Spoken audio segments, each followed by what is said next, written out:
लोधी वंश का शासन कितने वर्ष रहा है? 76 ईयर। कितने ईयर रहा है? 76 ईयर तक इनका क्या रहा है?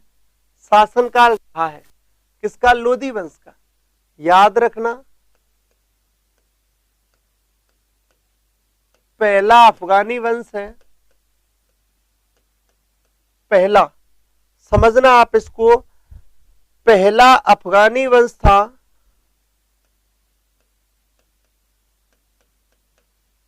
जिसने दिल्ली पर शासन किया।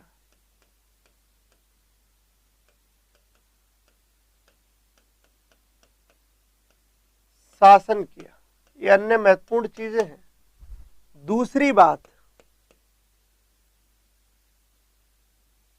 पूरे शासन में, लोधी वंश के पूरे शासन में 2 राजधानी रही। कितनी राजधानी रही? 2।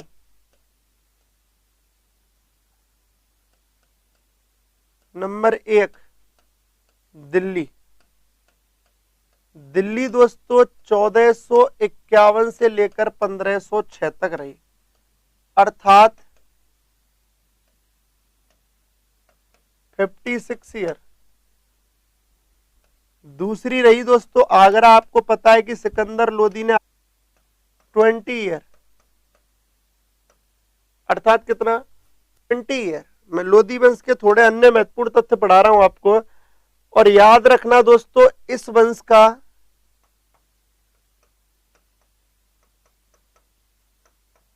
सबसे महत्वपूर्ण शक्तिशाली शासक सिकंदर लोधी था। कौन था? सिकंदर लोधी था।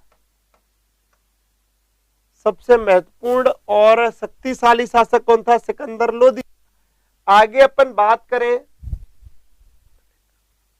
गिरधर नाथ जी मलिक काफूर के लिए, आप एक बार वापस देख लें, अलाउद्दीन खिलजी के दरबारी था। आगे कोई और कौन था? सिकंदर लोधी था। बिल्कुल दोस्तों, सिकंदर लोधी था। लाइक कर दीजिए आप। इधर देखें, लोधी वंश 1451 से 1526 तक रहा है। टोटल शासन कितने वर्ष रहा है? 76 साल, 76 ईयर। पहला अफगान वंश जिसने दिल्ली पर शासन किया कौन है? लोधी वंश। पूरे शासन में लोधी वंश के 76 ईयर में राजधानी कितनी रही है? 2। पहली दिल्ली 1451 से लेकर 1506 तक 56 साल, 56 ईयर। आगरा 1506 से 1526 तक 20 ईयर, 20 साल। और इस वंश का, लोधी वंश का सबसे महत्वपूर्ण व शक्तिशाली जो शासक था वो दोस्तों कौन था? उसका नाम था सिकंदर लोधी। आगे अपन बात करें दोस्तों, आप स्क्रीनशॉट लें, थोड़ा सा आगे बढ़ते और क्वेश्चनों की स्टार्टिंग करते हैं। अच्छा मेरे को जल्दी बताएं आप लोग, क्वेश्चनों की बात बताएं। आप क्वेश्चन पूछ लूं क्या जल्दी? ओके, कौन सा शासक था जिसने यहां कहा था कि मैं जनता से और जनता मुझसे? बहुत बढ़िया, जल्दी बताएं, पूछ लूं सर, ऐसा कौन सा शासक था जिसने यहां कहा था कि मैं जनता से और जनता मुझसे? अरे घनश्याम शर्मा, तू जंडू है। ये शासक ने नहीं कहा था, ये इतिहासकार बर्नी ने कहा था मोहम्मद बिन तुगलक की मृत्यु पर कि आज जनता शासक से और शासक जनता से मुक्त हो गई है। पता ही नहीं तुम लोग क्या क्या पढ़ते हो रे। चलो क्वेश्चन पूछ लेता हूं, है ना, लाइक वाइक करते रहना। सुल्तानों में से कौन उलेमा की इच्छाओं का पालन नहीं करता था? निम्नलिखित सुल्तानों में से कौन उलेमा की इच्छाओं का पालन नहीं करता था? आंसर दे सारे के सारे जल्दी। ये थारा जी, हनु विश्नोई, शाबाश, गुड, वेरी गुड।